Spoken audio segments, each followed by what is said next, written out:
I'm calling now on the organization, the Private Sector Advisory Group, Mr. Aris Papadopoulos. Afterwards, we hear from three mayors, the mayor of Mashan, the mayor of Qom, and the mayor of Tehran. But first, please, the Private Sector Advisory Group. Thank you, Mr. Chair. First of all, the private sector appreciates the opportunity to address this distinguished global audience and to learn and listen to other stakeholders. I'd like to introduce two other members of the Private Sector Advisory Group. You can come up here, who will speak also along with me. Dale Sands, who's the Regional Managing Director for AECOM, and Azos Turk, who's a partner with PwC, both members of the Private Sector Advisory Group.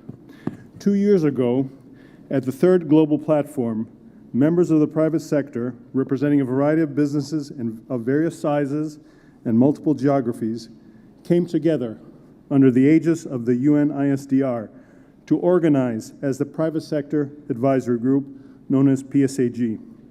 PSAG aimed to serve as an action-oriented catalyst to galvanize private sector engagement and collaboration in disaster reduction and resilience building. At that event, a statement of commitment by the private sector for disaster prevention, resilience, and risk reduction, known as Statement, was introduced. With this, the private sector was invited to acknowledge the Hyogo framework for action and adopt 3 commitments to disaster prevention, resilience, and risk reduction.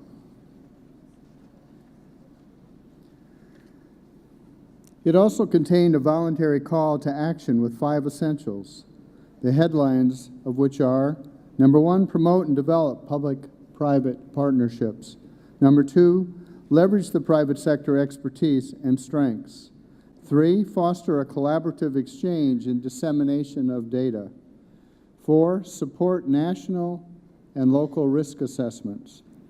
And 5, support the development and strengthening of national and local laws, regulations, policies, and programs. To date, 40 signatories have committed to the statement, forming the Private Sector Partnership, a growing global forum for action. During the past 2 years, private sector members engaged in a variety of initiatives, included the following: communication and awareness building via regional and international conferences and forums, such as the Rio +20 Forum on Sustainability, the 5th Asian Ministerial Conference for Disaster Risk Reduction, and the African Regional Platform for Disaster Risk Reduction. We also participated in partnerships and collaborative dialogue with the public sector in the areas of disaster prevention and resilient investment, and development of support and sponsorship resources of both in-kind and monetary contribution.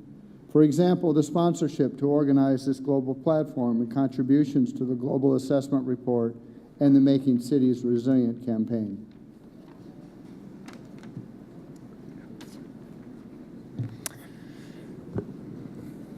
As a result, at this 4th global platform, the private sector was granted an enlarged participation and engagement role in the proceedings, a nod of approval from the UN that is much appreciated. In return, the private sector reaffirms, through the statement, its commitment to disaster risk reduction and resilience building in the coming years. Specifically, to constructively contribute to a post-2015 framework for disaster risk reduction, HFA2, that will focus on implementation, to be action-oriented, locally, nationally, and internationally, to enlarge PSP membership and engagement, to promote partnership and dialogue with the public sector on making resilient investment mainstream, to expand the understanding, assessment, and measurement of hazard risk, to collect and disseminate best practices on business resilience to natural hazards, to raise the awareness and educate on natural hazards and ways to reduce, manage, and share these risks. And finally, to promote resilience capacity as a way towards achieving sustainability goals.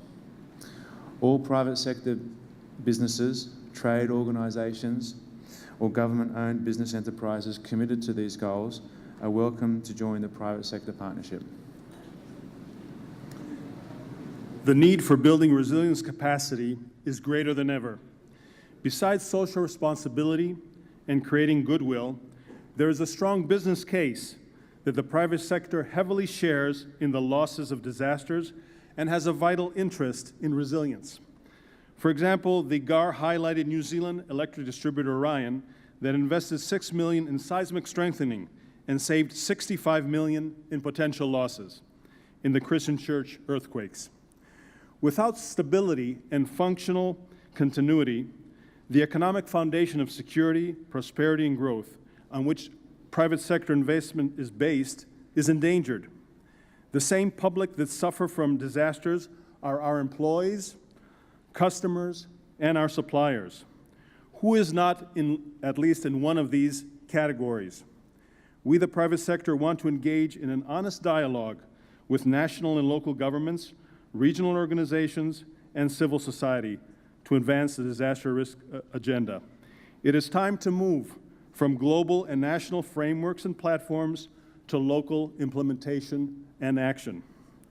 The private sector today is committed to make the difference in creating a more resilient future for the benefit of all peoples. Thank you. Thank you. Thanks indeed to the trio from the Private Sector Advisory Group. Very much appreciated.